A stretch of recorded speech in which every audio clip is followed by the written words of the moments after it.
ইসলাম ওলামার বাংলাদেশে, হেফাজতে ইসলামের বাংলাদেশে কোরআন হাদিস সংঘর্ষিক কোরআনকে বাংলার মুসলমান হেফাজতে ইসলাম বাংলাদেশ মেনে নেবে না, নেবে না, নেবে না।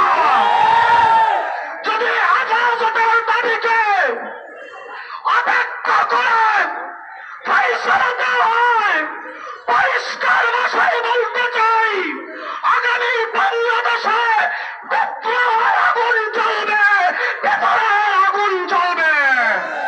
নারী নীতিমালা, এই যে কমিশনের মহিলারা নারী নীতিমালার আবেদন করেছে, আমি মনে করি এরা ফ্যাসিস্ট হাসিনার দোসর। নারী সংস্কার কমিশনের আবেদন তো দূরের কথা, এই কমিশনকেই বাতিল করতে হবে। ফ্যাসিস্ট হাসিনার কোন কার্যক্রম বাংলাদেশে চলবে না। আগামী দিনের আন্দোলন হবে ফ্যাসিস্ট হাসিনার বিরুদ্ধে, তাদের সকল কার্যক্রম বাংলাদেশে নিষিদ্ধ করতে হবে। নারী কমিশন কর্তৃক যে সংস্কার প্রস্তাবনা পেশ করেছে তার ব্যাপার আমার কোনো কথা নেই। আমি জানতে চাই এই অন্তর্বর্তী সরকারের কাছে যে জুলাই বিপ্লবের পরে এইরকম দৃষ্টতা দেখানোর সাহস তারা কোত্থেকে পেল।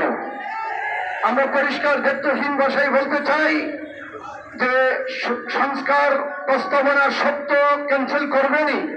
সেই সমস্ত বেশ্যা নারীরা এই কমিশনের কাছে সংস্কার প্রস্তাব পেশ করেছে, তাদেরকে বাংলাদেশ থেকে বহিষ্কার করতে হবে।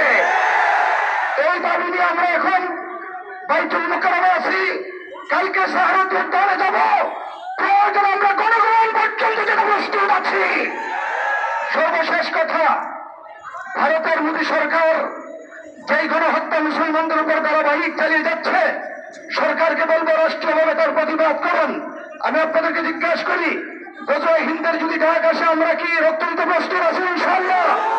আল্লাহ তৌফিক দান করুন।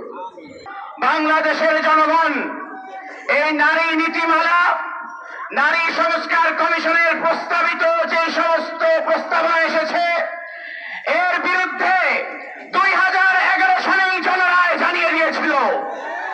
বাংলাদেশে 5ই আগস্ট পরবর্তী সময়ে আমরা প্রত্যাশা করি বাংলাদেশে অন্তর্বর্তীকালীন সরকার জনগণের রায়ের বিরুদ্ধে গিয়ে যে সমস্ত অংশীজনরা এই 5ই আগস্টের লড়াই করে বাংলাদেশে দ্বিতীয় স্বাধীনতা এনেছে, তাদের মতামতকে উপেক্ষা করে কোন ধরনের প্রস্তাবনাকে পাশ করতে পারে না।